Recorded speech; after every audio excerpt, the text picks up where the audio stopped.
네, 우리 함께 오늘 이 저녁에 함께 볼 말씀은 요한계시록 11장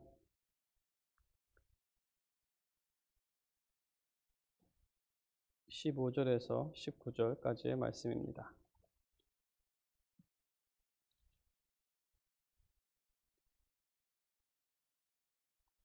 요한계시록 11장 15절에서 19절까지의 말씀을 한 구절씩 번갈아 교독하고 19절은 함께 읽겠습니다.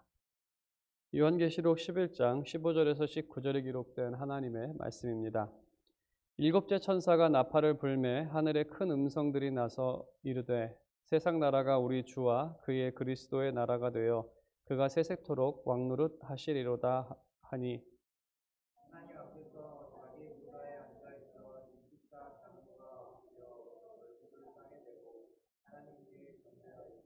이르되 감사하옵나니 옛적에도 계셨고 지금도 계신 주 하나님 곧 전능하신 이여 친히 큰 권능을 잡으시고 왕노릇 하시도다.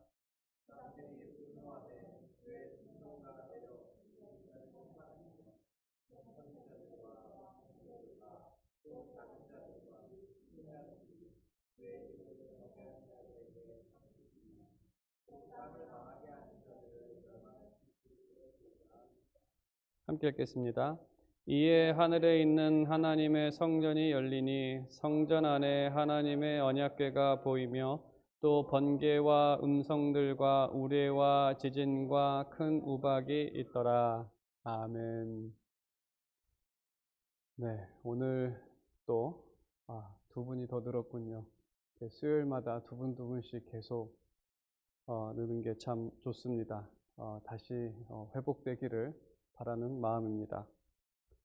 오늘 그 11장의 말씀은 요한계시록의 4장에서 11장에 기록된 이 7개의 인과 7개의 나팔에 대한 이 모든 기록은 이 한 단위로 되어 있습니다.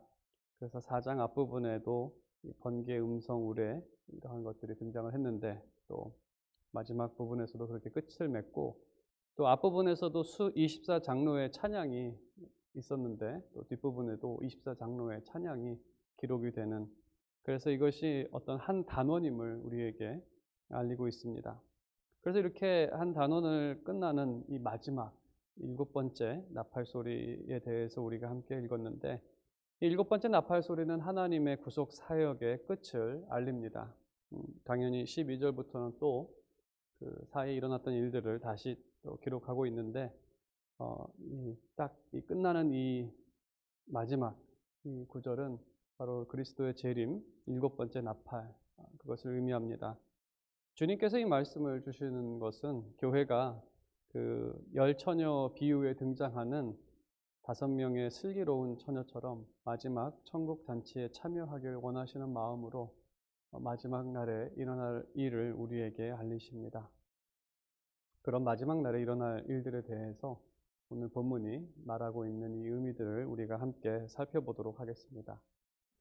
7번째 마지막 나팔이 불 때 사도 요한은 한 소리를, 큰 음성을 듣습니다. 그 음성은 세상 나라가 우리 주와 그리스도의 나라가 되어 그가 세세토록 왕노릇 하시리로다. 세상 나라가 주의 나라가 되고 주님께서 그 왕으로 다스린다라는 그러한 의미입니다. 여기서 주의 나라, 또 하나님의 나라는 그 주의 통치를 의미합니다. 이 구절을 이해하기 위해서 세상 나라가 주님의 나라로 속해지는데 세상 나라의 역사에 대해서 잠시 설명해 드리도록 하겠습니다. 창세기에 하나님께서는 세상을 창조하신 후에 세상을 다스릴 통치권을 아담에게 주셨습니다. 하나님께서는 그 통치권을 주시면서 아담에게 사명을 주셨는데, 아담의 사명은 그 세상을 하나님의 영광으로 가득 채우는 일이었습니다. 가득 채우는 방법은 바로 하나님의 영광스러운 형상을 가진 사람들로 생육하고 번성하는 것입니다. 온 세상이 하나님의 형상을 닮은 사람들로 채워진다면 그 하나님의 영광이 온 세상 가운데 나타나게 될 것입니다. 사람이 나타내야 할 하나님 형상의 구체적인 모습은 바로 구약에 기록이 되어 있는데, 특히 율법을 통해서 기록되어 있습니다. 율법을 하나님의 성품이 나타났다라고 말합니다. 그 하나님의 성품, 또 그것이 바로 인간이 나타나야 할 하나님의 형상. 하나님께서는 이스라엘 백성들에게 그 율법을 지키며 바로 그 형상을 나타내라고 명령하신 것입니다. 구약에 나타난 그 하나님의 형상의 모습을 요약하면 하나님 사랑과 이웃 사랑입니다. 율법의 요약이라고 할 수 있습니다. 온 세상을 살아가는 사람들이 서로 사랑한다면 그 세상은 우리가 살아가는 세상이겠죠. 불우한 자와 슬픈 자가 없을 것입니다. 서로를 사랑하기 때문에 자녀를 사랑하는 것처럼 모두가 서로를 보호하도록 또 그들이 보호받도록 최선의 노력을 모두가 할 것입니다. 그것이 바로 하나님께서 바라셨던 나라, 그것이 아담에게 있었던 사명입니다. 하지만 사람들은 죄로 인해 자신만을 사랑하게 됩니다.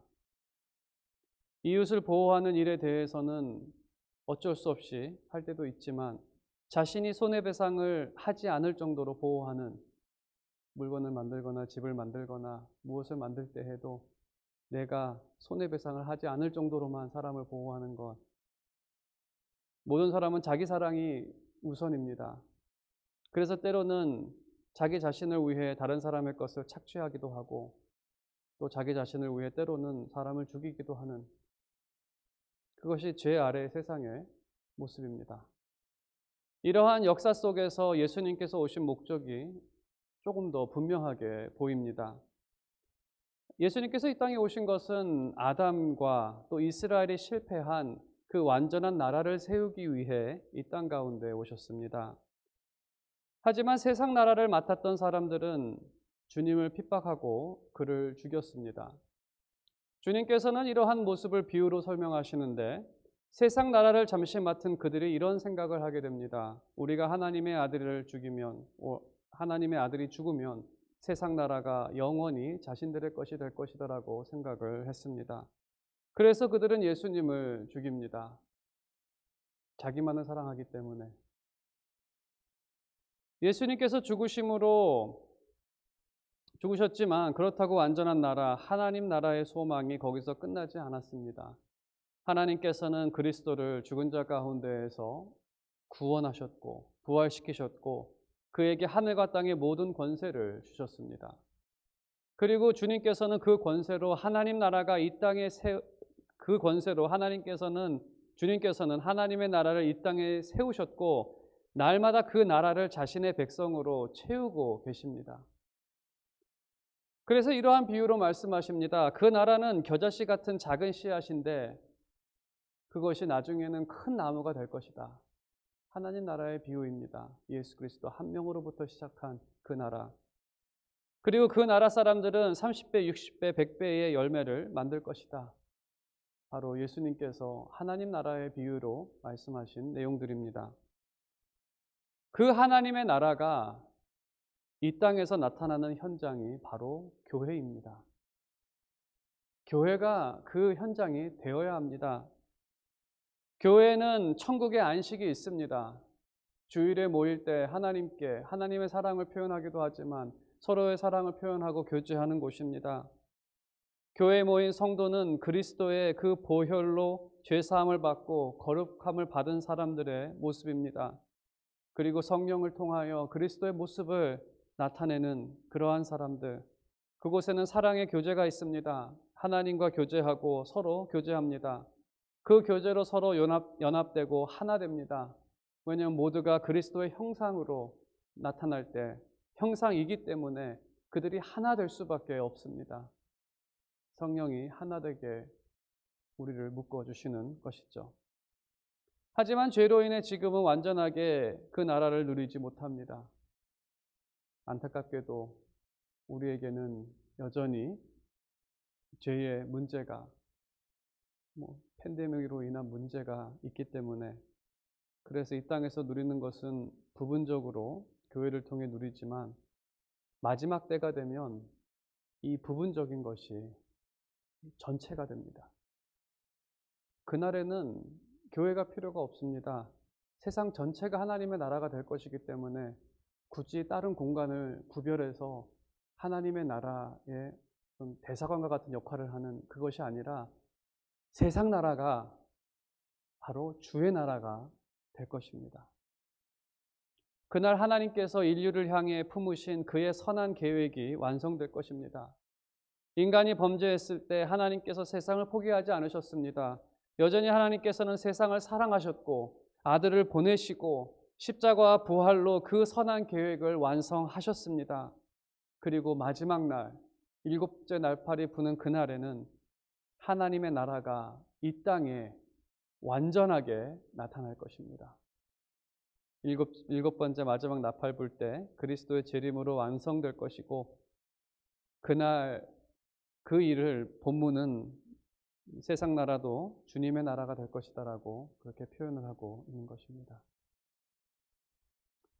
16절과 17절 또 18절에서 그러면 주님께서 어떻게 다스리시는지, 그날 16절은 그날 주님께서 완성하신 역사, 예수 그리스도의 보내심, 죽으심, 부활하심, 그리고 이 재림까지 이 구원의 역사의 완성을 보면서 24장로가 하나님께 경배하며 17절에는 감사하며 찬양을 올리는데, 하나님께서 큰 권능으로 왕의 권한을 행사하셨다라고 그렇게 찬양을 합니다.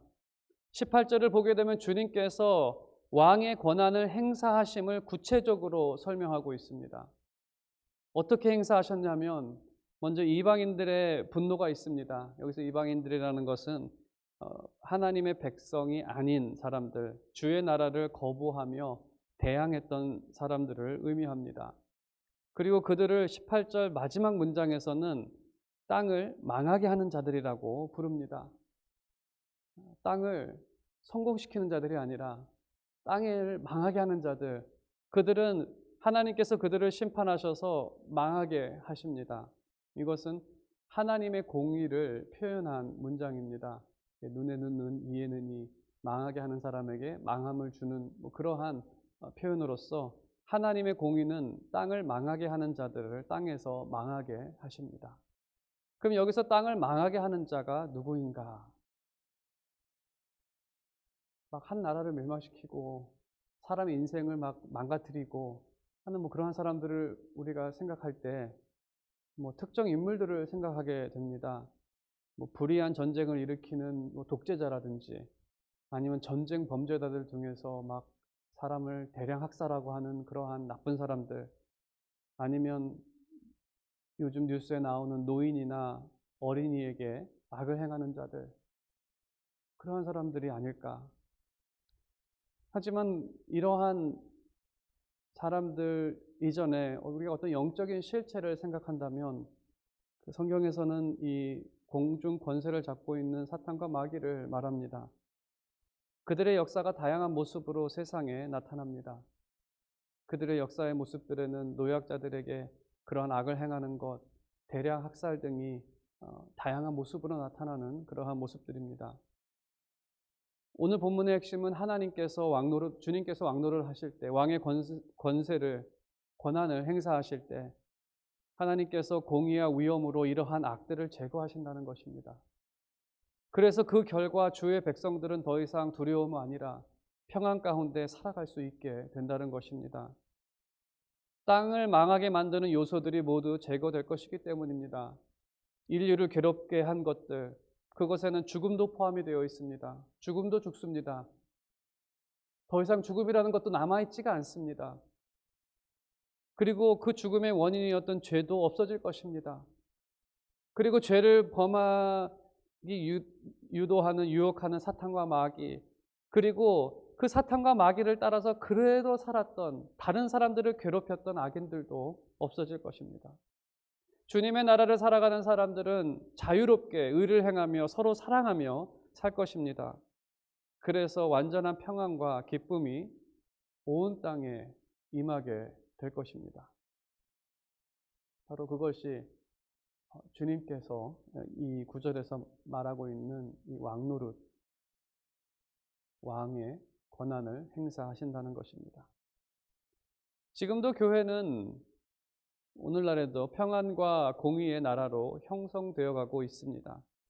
하지만 언급한 것처럼 세상의 죄악은 세상 나라들을 소집하고 주님과 주님께 속한 교회를 대항합니다. 하지만 그들은 어떤 계략을 사용해도 교회를 무너뜨리거나 그들이 승리를 얻지는 못합니다. 주의 나라가 승리할 수 있다고 믿는 근거는 그리스도의 부활입니다. 세상은 모든 방법을 동원해서 2000년 전에 그리스도를 죽였지만 그리스도는 그러한 세상의 방법으로 맞서지 않았습니다. 여전히 사랑과 의를 행하셨습니다. 그리고 주님은 승리했고 그 결과 부활과 영생을 얻으셨는데 그것을 영광의 상을라고 말합니다. 그가 승리했기에 승리자의 면류관을 받게 된 것입니다. 그래서 사랑과 의를 행하는 교회가 지금은 고난 중에 있다 하더라도 주님과 더불어 승리할 것이고 상급을 받을 것입니다. 그리스도의 부활이 이 사실을 확신할 수 있는 근거입니다. 18절을 보게 되면 교회가 받게 될 상급을 묘사합니다. 그들을 가리켜서 종, 선지자라고 부릅니다. 종과 선지자라는 것은 우리가 앞부분에 11장에서 앞부분에서 살펴본 두 증인을 생각하게 되는데 그 두 증인들은 바로 복음을 전하는 자들이었습니다.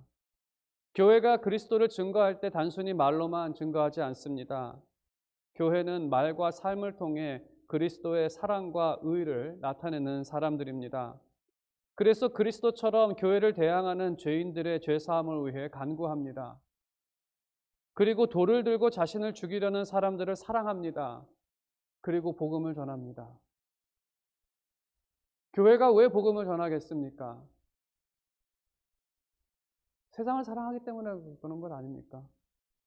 그들도 그리스도 안에서 죄사함을 얻고 그 생명의 축복을 주고자 하는 그 마음 가운데에서 우리가 앞부분에 살펴본 두 증인도 결국 죽었지만 부활해서 승천하는 그런 모습을 보여주었듯이 교회도 그리스도처럼 말로만 복음을 전하는 것이 아니라 삶으로도 사랑과 의를 나타내는 그러한 사람들입니다. 상급을 받은 자들을 또 성도들이라고 부릅니다. 성도라는 것을 풀어서 말씀을 드리면 거룩한 자입니다. 거룩한 자. 그들은 그리스도의 보혈로 죄사함과 영생의 은혜를 입은 자들입니다. 그래서 거룩한 자들이라고 부릅니다. 그리고 마지막으로 큰 자와 작은 자든지 주의 이름을 경외하는 자들. 그들은 모두는 큰 자, 작은 자라는 것은 모든 사람들은 그들 모두는 주의 이름을 경외하는 사람들. 이것이 이제 참된 성도의 모습을 세 가지로 말하고 있는 것입니다. 그리스도를 증거하고 그들은 그리스도의 보혈을 힘입어 거룩함을 입은 성도가 되었고 또 그들은 여호와를 또 주님의 이름을 경외하는 그러한 사람들. 이 참된 성도는 바로 그리스도와 함께 주의 나라와 그의 영광을 누릴 것입니다. 그 승리의 영광을 가리켜서 또 성경에서는 면류관이라고 부르기도 합니다.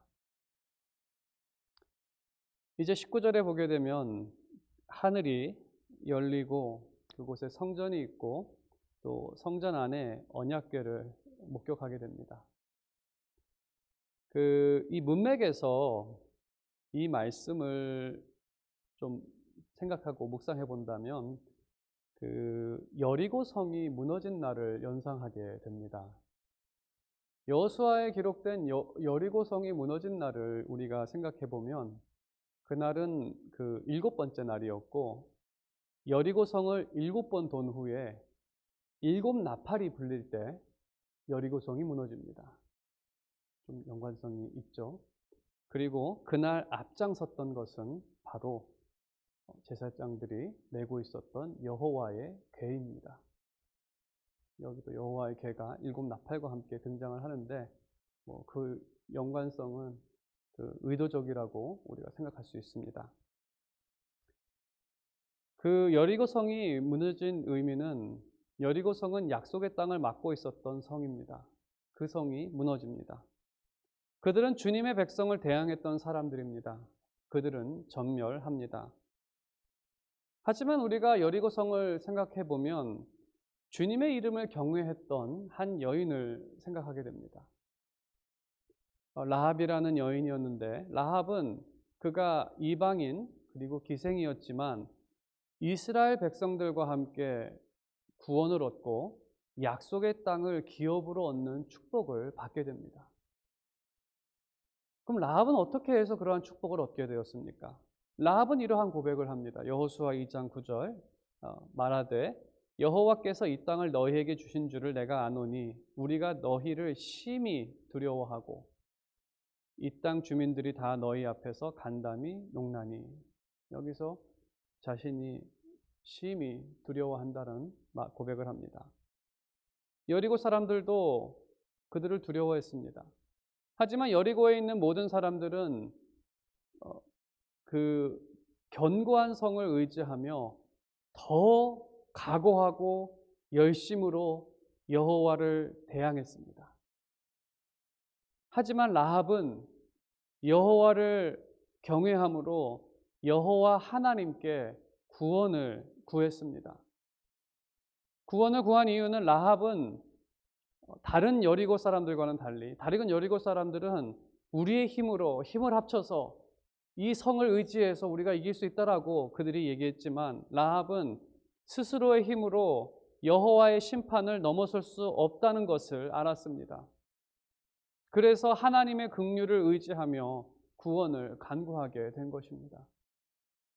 그리고 사랑과 긍휼이 넘치신 하나님께서 심판을 면하게 하시고 더 나아가 약속의 땅에서 기업을 얻는 축복을 더하셨습니다. 라합이 지혜로운 사람입니다. 왜냐하면 전능하시고 긍휼이 많으신 하나님을 알고 합당하게 반응했기 때문입니다. 지혜가 무엇입니까? 우리가 지혜롭다는 것은 예를 들어서 비 오는 날에 우산을 들고 나가는 게 지혜입니다. 이 말이 무엇이냐면 상황에 맞는 행동을 하는 겁니다. 엉뚱한 사람은 어떻습니까? 상황에 맞지 않는 말을 하고 상황에 맞지 않는 행동을 합니다. 지혜로운 사람은 상황에 맞는 말을 하고 상황에 맞는 행동을 합니다. 하나님을 알고 하나님의 긍휼과 전능하심을 아는 라합은 지혜롭게 반응했습니다. 이 팬데믹 기간도 그렇지만 이 어려운 상황을 만나게 되면 이 지혜로운 사람과 어리석은 사람, 지혜와 또 어리석은 모습이 구분돼서 나타납니다. 지혜라는 것은 하나님의 전능하심과 긍휼을 알고 합당하게 반응하는 것입니다. 그럼 그 반응이 어려운 상황에서는 어떻게 나타나는가? 그것은 기도와 간구로 나타납니다. 그리고 또 기도한 후에 평안으로 인한 마음의 넉넉함으로 나타납니다. 평안할 때 그 사람은 어떻게 반응합니까? 그 평안이 하나님께서 오심을 알고 그것에 합당한 반응, 찬양을 하기도 하고 하나님께 감사를 드리기도 하는 그것이 합당한 반응들. 그래서 이런 모습으로 하나님을 믿는 사람과 믿지 않는 사람이 구분됩니다. 왜 어리석은 반응이 나오는가? 그것은 하나님의 전능함을 믿지 못하거나 하나님의 긍휼을 믿지 못하는 이러한 믿음의 모습을 통해 오늘 본문에 비추어 본다면 7번째 나팔이 부는 날 구원을 받을 사람과 구원을 받지 못할 사람을 알 수 있습니다.